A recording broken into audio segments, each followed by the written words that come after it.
Press দিৱস উপলক্ষে ডিব্ৰুগড় জিলা প্ৰশাসনৰ উদ্যোগত আৰু ডিব্ৰুগড়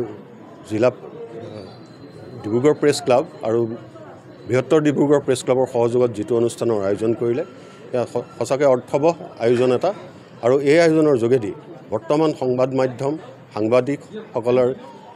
যি পৰিৱৰ্তনৰ মুখ দেখিছে সেই পৰিৱৰ্তনসমূহ কি কেনেধৰণে হৈছে আৰু সমাজত তাৰ কেনেকুৱা ধৰণৰ প্ৰভাৱ পৰিব সেই বিষয়ে যথাযথভাৱে আলোচনা কৰা হৈছে আৰু এই আলোচনাৰ জৰিয়তে ফলপ্ৰসূভাৱে যদি সাংবাদিকসকলে বা সংবাদগোষ্ঠীয়ে যদি তেওঁলোকৰ ভুল শুদ্ধখিনি থিৰাং কৰি কেনেধৰণে সমাজৰ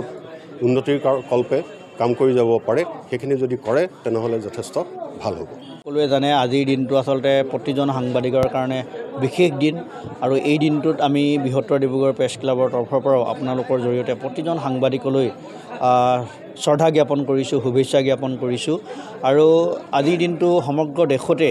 আচলতে এনেধৰণে ৰাষ্ট্ৰীয় প্ৰেছ দিৱস হিচাপে উদযাপন কৰা হৈছে আৰু আজি আমি ডিব্ৰুগড় জিলা প্ৰশাসনৰ তথ্য আৰু জনসংযোগ বিষয়াৰ উদ্যোগত আৰু বৃহত্তৰ ডিব্ৰুগড় প্ৰেছ ক্লাব আৰু ডিব্ৰুগড় প্ৰেছ ক্লাবৰ যৌথ সহযোগত এনেধৰণে আজিৰ দিনটো আমি বিশেষ ধৰণে আমি অনুষ্ঠিত কৰিছোঁ আৰু আজিৰ দিনটোত আমি আপোনালোকৰ জৰিয়তে আমি জনাবলৈ পাইছোঁ যে আমি যিটো বিষয়বস্তু বাছি লৈছিলোঁ যে সংবাদ মাধ্যমৰ পৰিৱৰ্তিত ৰূপ আৰু এই স্বাভাৱিকতেই সংবাদ মাধ্যমৰ যথেষ্ট পৰিৱৰ্তন হৈছে। আমি নৱপ্ৰজন্মৰ এগৰাকী প্ৰতিনিধি হিচাপেও আমি লক্ষ্য কৰি আহিছোঁ সংবাদ মাধ্যম কেনেধৰণে পৰিৱৰ্তিত হৈ আহিছে বা পৰিৱৰ্তন হৈ আহিছে আৰু এই বিষয়বস্তুক লৈ আমি আজি আচলতে বক্তৃতানুষ্ঠান আয়োজন কৰিছিলোঁ আৰু ইয়াত উপস্থিত আপোনালোকে ইতিমধ্যে দেখিছে যে শ্ৰদ্ধাৰ দেৱজিৎ কটকীকে ধৰি সুবিত চেত্ৰী ডাঙৰীয়া, শৰৎচন্দ্ৰ নেওগ ডাঙৰীয়া, মনজিৎ বৰা ডাঙৰীয়াকে প্ৰমুখ কৰি বিশিষ্ট ব্যক্তিসকল আজি উপস্থিত থাকে খুব সুন্দৰকৈ অনুষ্ঠান অনুষ্ঠিত হৈ গৈছে আৰু আমিও আশা কৰিম যে প্ৰতিজন সাংবাদিকে আজিৰ দিনটোত আচলতে নিজক আত্মসমালোচনা কৰিব লাগে, নিজক পুনৰ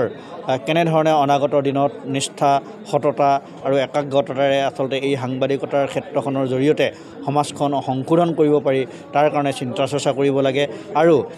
সাংবাদিকৰ যথেষ্ট সমস্যা আছে, যথেষ্ট বিভিন্ন ধৰণৰ অভাৱ অভিযোগ আছে।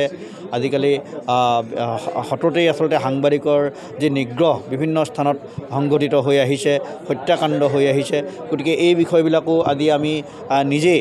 বিবেচনা আজি কৰাৰ দিন। গতিকে আপোনালোকৰ জৰিয়তে পুনৰবাৰ আমি প্ৰতিজন সাংবাদিককে আজি এই বিশেষ দিনটোত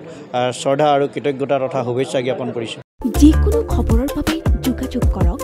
7099017330 অথবা 7099017330